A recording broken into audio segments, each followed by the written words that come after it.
పంతులు గారు అబ్బాయిని మాట్లాడుతున్నాను. మా అక్క లక్ష్మి మీ ఇంటికి వచ్చిందా? రాలేదమ్మా. రాలేదా? సరే. హలో స్వప్నక్క, మా అక్క లక్ష్మి మీ ఇంటికి వచ్చిందా? రాలేదా? సరే. నాన్న రాలేదంట. సరే, ఫోన్ ఇటివ్వు. ఎక్కడికి వెళ్ళిందో ఏమిటో.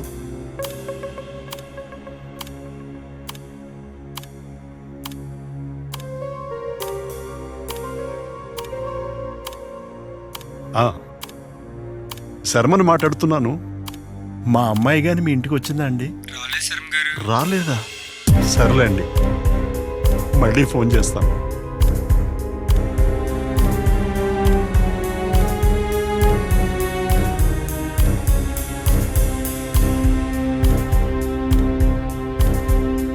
మా అమ్మాయి వచ్చిందా అండి? రాలేదా?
Thank you.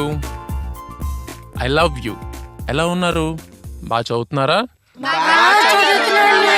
మీకేమైనా కావాలంటే నన్ను అడగండి. మాకేం వద్దనియా, నువ్వు అప్పుడప్పుడు వచ్చి మాతో గడిపితే చాలనియా. విష్ణు, ఏ రోజునైనా మర్చిపోతారు గాని అక్టోబర్ 8న నీ పుట్టినరోజు మాత్రం మర్చిపోరు. అభిమానించడం మొదలు పెడితే అంతే మేడం. ఉంటానండి. బాబు విష్ణు, చలికాలం వచ్చింది కదా, బ్లాంకెట్స్ చిరిగిపోయి పిల్లలు చనికి వణికిపోతున్నారు. కొద్దిగా అరేంజ్ చేయి బాబు.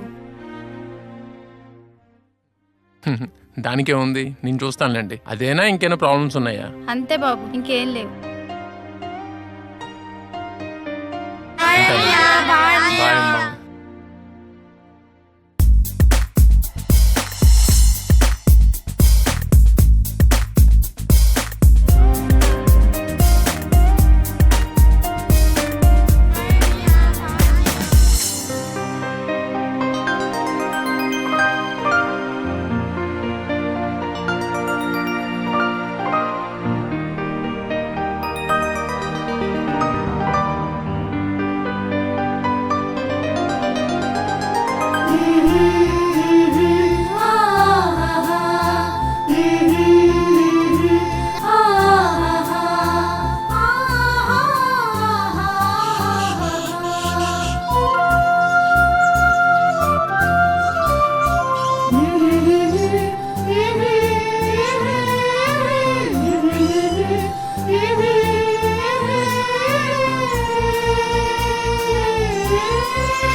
అమ్మాయి లక్ష్మి, కాలేజీకి టైం అవుతోంది, త్వరగా రా. ఎంతసేపు వాటితోనేనా? వస్తున్నానమ్మా. ఏంటమ్మా? ఏమే, ఈరోజు కాలేజీకి లేటేనా?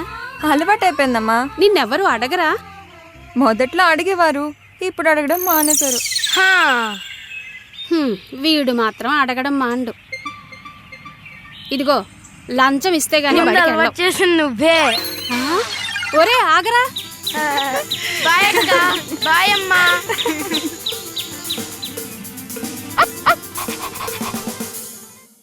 అమ్మ, కాలేజ్ ఫీజు సంగతి ఏం చేసావు?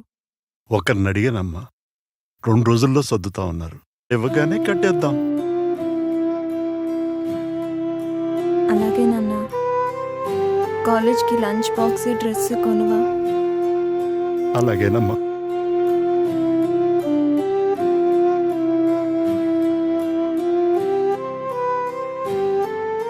ఏదైనా పని దొరికిందండి?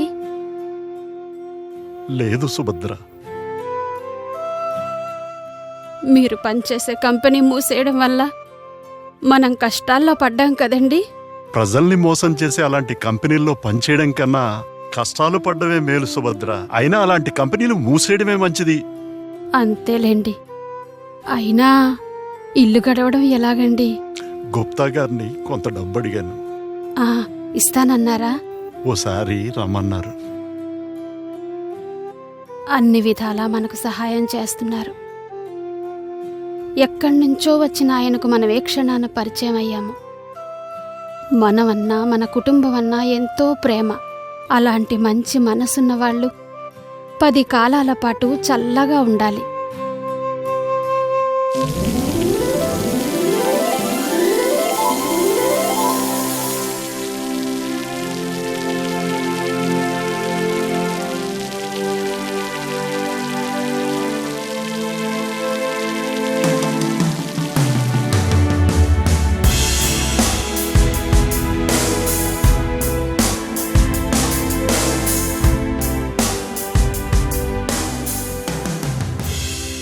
అరే మామా, నిన్న ఒక స్టూడెంట్ చేరిందిరా. అబ్బాబ్బా, అది పిల్ల అంటే పిల్ల కాదు మామా. మరి తెల్ల కాదురా,